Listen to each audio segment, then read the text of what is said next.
How good are Daggerheart's classes? Today, we're going to be taking a look at both their class feature and their hope feature and tiering them out.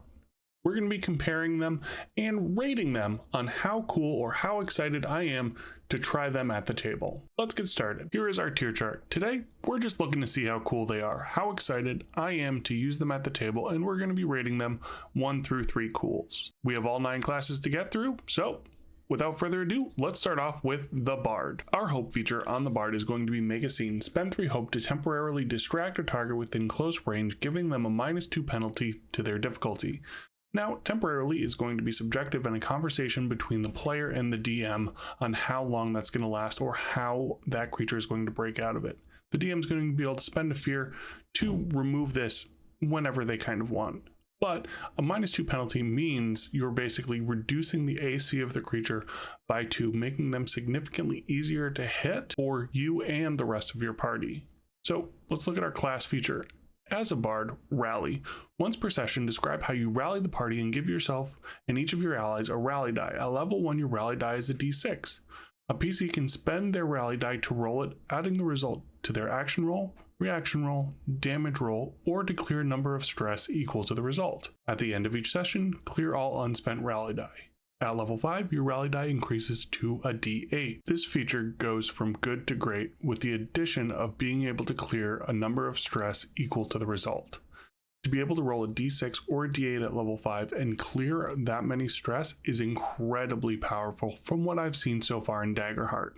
Adding that to a action, reaction, or damage roll is also good, but definitely not as strong as clearing that many stress. So where do we place the Bard in our tier list? I think we're going to start off with right in the middle of the pack, adding our Bard to 2 cools. So cool for the Bard. Next up, let's take a look at the Druid. Our hope ability as a Druid is going to be evolution. Spend 3 hope to transform into beast form without marking a stress. When you do, choose 1 trait to raise by +1 until you drop out of that beast form. So you're going to be able to get a +1 to a lot of your damage rolls if you choose to use your primary modifier for damage in your beast form as that +1. Strong, and I see a lot of uses for that as well, because if you are using a beast form to be sneaky or to infiltrate or to try to do something else, you can use that +1 to kind of help you whatever that task might be, whether it be stealthy or tricksy or whatever. So speaking of beast form, let's take a look at our class feature. Mark a stress to magically transform into a creature of your tier or lower from the beast form list. You can drop out of this form at any time. While transformed, you can't use weapons or cast spells from domain cards, but you still can use other features or abilities you have access to. Spells you cast before you transform stay active and last for their normal duration, and you can talk and communicate as normal. Additionally, you can gain beast form's features, add them to your evasion bonus to your evasion, and use that trait specified in your statistics for your attack. While you're in beast form, your armor becomes part of your body and you mark armor slots as usual. When you drop out of beast form, those marked armor slots remain marked.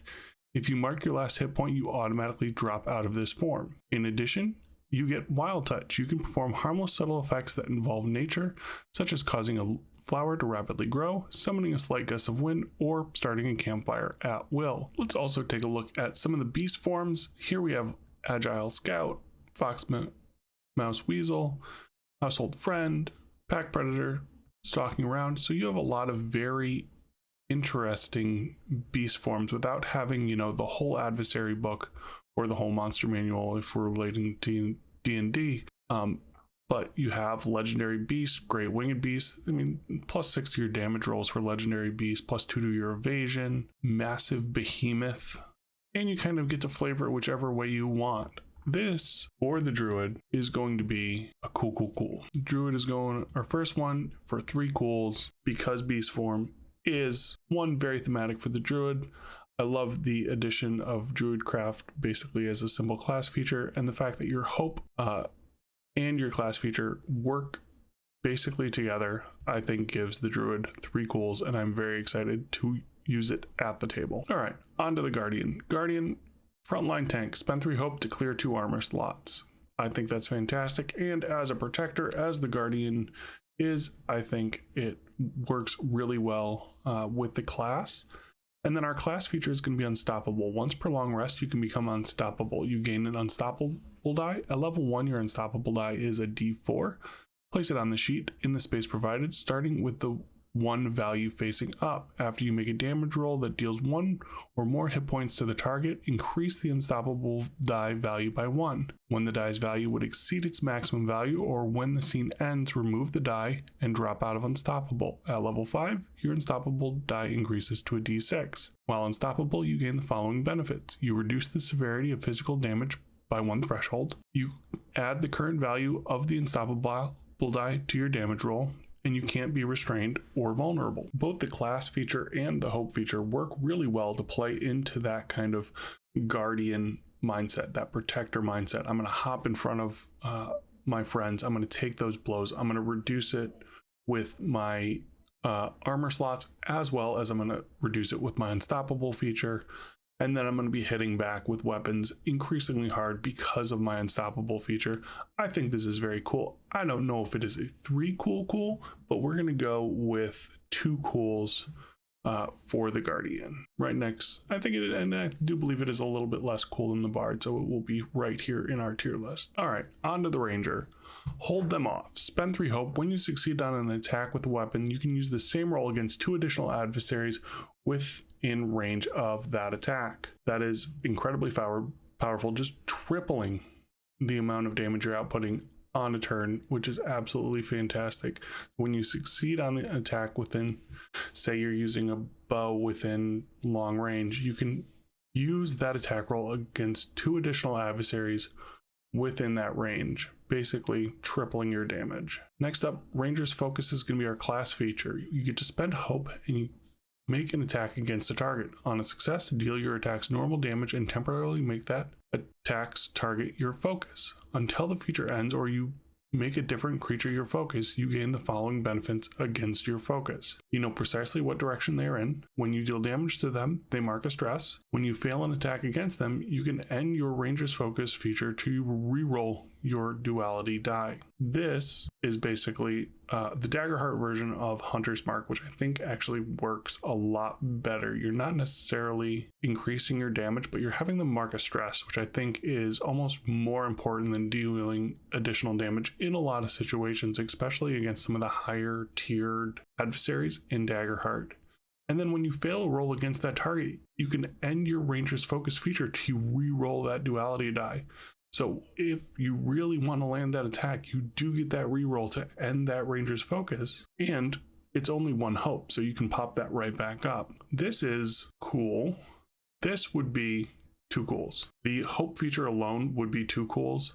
The class feature being kind of Hunter's Mark, it does not ring home for me. Again, this is not normally the character that I will play in a lot of TTRPGs. I don't do a lot of bow-based builds, so unfortunately this is just going to end up at the 1 cool for me on our tier list. So Ranger is going to be our first 1 cool on our tier list, and again, these are just what I'm really excited to play at the table. All right, let's pop over and take a look at our Rogue. So for our Rogue, we're going to be looking at our hope feature, Rogue's Dodge. Spend 3 hope to gain a +2 tier evasion until the next time an attack succeeds against you. Otherwise, this bonus lasts until your next rest. Very cool. It's something you can throw on yourself before doing something silly. You know, before you make the stupid move to try to sneak in somewhere, you throw Rogue's Dodge on you, and you have that +2 to your evasion until the next time something succeeds against you, and it doesn't go away until your next rest if you don't end up using it. For our class feature, we have Cloaked. Anytime you would be hidden, you are instead cloaked. In addition to the benefits of the hidden condition, while cloaked, you remain unseen if you are stationary when an adversary moves to where they would normally see you. After you make an attack or end a move within line of sight of an adversary, you are no longer cloaked. In addition to that, you get Sneak Attack. When you succeed in an attack while cloaked or while an ally is within melee range of your target, add a number of d6s equal to your tier to the damage roll. So for tier 1, you would get 1d6, levels 2 through 4, 2d6, and then all the way up to 4d6 for levels 8 through 10. Very roguelike, love Cloaked, love Sneak Attack, and the thing that really pushes it into the 2 cool category for me is going to be Hope. Again, this is not like getting my juices fully running This is not going up to Druid levels for me, but I don't believe it is in the 1 cool category. I believe it'll sit right in the middle at the 2 cool category. We got 4 more classes to go, and let's kick off the second half with the Seraph. All right, for our Seraph, our hope feature, life support. Spend 3 hope to clear a hit point on an ally within close range. So that is just a quick little pop of a heal, and you're able to do it within close range, which is a pretty good range in Daggerheart. That's going to be about the length of a normal pencil. And then we also have prayer dice. At the beginning of each session, roll a number of d4s equal to your subclass's spellcasting trait and place them on the sheet in the space provided. These are your prayer dice. You can spend any number of prayer dice to aid yourself or an ally within far range. You can use a spend dice value to reduce incoming damage, add to a roll's result after the roll is made, or gain hope equal to the result. At the end of each session, clear all unspent dice. The thing that gets this 2-3 cools for me, and even reading it I'm excited about, is you get to add hope in the number of the d4. For something like the Druid to all of a sudden spend 3 or 4 hope really fast, and then all of a sudden spend a prayer dice and they regain almost all of that hope or all of that hope, is incredibly powerful. And I think the ability to instill allies with hope as the Seraph just plays into what I'm imagining in my head a Seraph to be as that beacon of hope. Absolutely fantastic, and it is going straight into our 3 cools. And I'm going to put the Seraph above the Druid, because I believe the Seraph is the one that I'm so far most excited to play at the table. Next up, we have our Sorcerer. For our Sorcerer, our hope feature is going to be volatile magic. Spend 3 hope to reroll any number of your damage dice on an attack that deals magic damage. Now, the one thing I will say about this, there are a lot of spells that go up in the die that they're using. So there are spells in this game that cause a d20's worth of damage. And the ability to reroll a d20 is fairly substantial. Rerolling a d6, you're going to get a little bit more, but rerolling a d20, getting like a 2 or a 3 on a d20, and then all of a sudden getting an 18 or 19, that is a big swing. I believe Fireball is a d20 too. In addition to that, for our class feature, you're getting Arcane Sense. You can sense the presence of magical people and objects within close range. That is a fantastic little RP and a great utility ability as part of this class feature. You can also Minor Illusion. Make a spellcast roll 10 on a success. You create a minor visual illusion no larger than yourself within close range. The illusion is convincing to anyone at close range or farther. And then you get Channel Raw Power. Once per long rest, you can place a domain card from your loadout into your vault and choose to either gain hope equal to the level of the card, enhance a spell that deals damage, gaining a bonus to your damage roll equal to twice the level of that card. So for a level 2 card, you'd get an additional 4 damage. For a level 10 card, you would get an additional 20 damage. For this, I like a lot of this. It doesn't necessarily scream Sorcerer to me. The volatile magic is very cool, being able to re-roll damage dice. Again, that's 3 hope. That's a pretty big spend to just re-roll your damage dice. Arcane Sense, I think, is a really cool standout here. Just being able to sense magical people and objects within close range, I think, is very cool. And then Minor Illusion is also a great little spell to have in your toolbox. But between Channel Raw Power and the fact that you're spending 3 hope to re-roll damage dice, I'm thinking this is going to come into a 1 cool for me. But I'm going to be putting the Sorcerer at the top of the 1 cool tier. I also, for the Rogue, I'm going to put it in the middle of 2 cools. So the Bard is still the 2 coolest for the 2 cool category. Rogue, I'm going to put in the middle of the 2 cool. And then the bottom of it will be the Guardian. Next up, we have our Warrior. No Mercy. Spend 3 hope to gain a +1 to your attack rolls until your next rest. Simple and beautiful. You can do it right after you wake up, after you prepare, you gain the hope, and then you spend it to have that +1 to your attack rolls until the next rest. And then for our class feature, when an adversary within melee range attempts to leave that range, make a reaction roll using a trait of your choice against their difficulty. Choose 1 of the effects on a success, or 2 if you critically succeed. They can't move from where they are. You deal damage to them equal to your primary weapon's damage. you move with them. And you also get combat training. You ignore burden when equipping weapons. When you deal physical damage, you gain a bonus to your damage roll equal to your level. I love the scalability of combat training. In addition to that, attack of opportunity I think is fantastic. There are so many things from Dungeons and Dragons that are baked into one ability in one class feature. You have Sentinel, you have Polearmester, you have a lot of different things baked right into attack of opportunity. In addition to that, to have the ability to get a +1 to your attack rolls until your next rest as a hope feature, I think 3 hope for 3 cools. This is going right into the 3 cool category. Now, I believe we're going to throw this right in between. So it's going to be the Seraph, just with those prayer dice, just really rings well for me. So we're going to put the warrior right below the Seraph. Then we have our druid. All right, let's move on to our last but not least, the wizard. For our hope feature, we're going to have not this time. Spend 3 hope to force an adversary within far range to reroll an attack or damage roll. I think this is very cool. It is very divination. It is very portents. It is kind of bending the threads of fate, as many wizards try to do. For our class feature, we're going to get prestidigitation. You can perform harmless, subtle magic effects at will. For example, you can change an object's color, create a smell, light a candle, cause a tiny object to float, illuminate a room, or repair a small object. A lot of cool things you can do with that, a lot of flavor. And then strange patterns. Choose a number between 1 and 12. When you roll that number on a duality die, gain a hope or clear a stress. You can change this number when you take a long rest. That is just plain fun. I think being able to just pick a number, and then whenever that is rolled, you know, if you want to pick like a 1 or a 2, whenever you roll low, you get to gain a hope or clear a stress.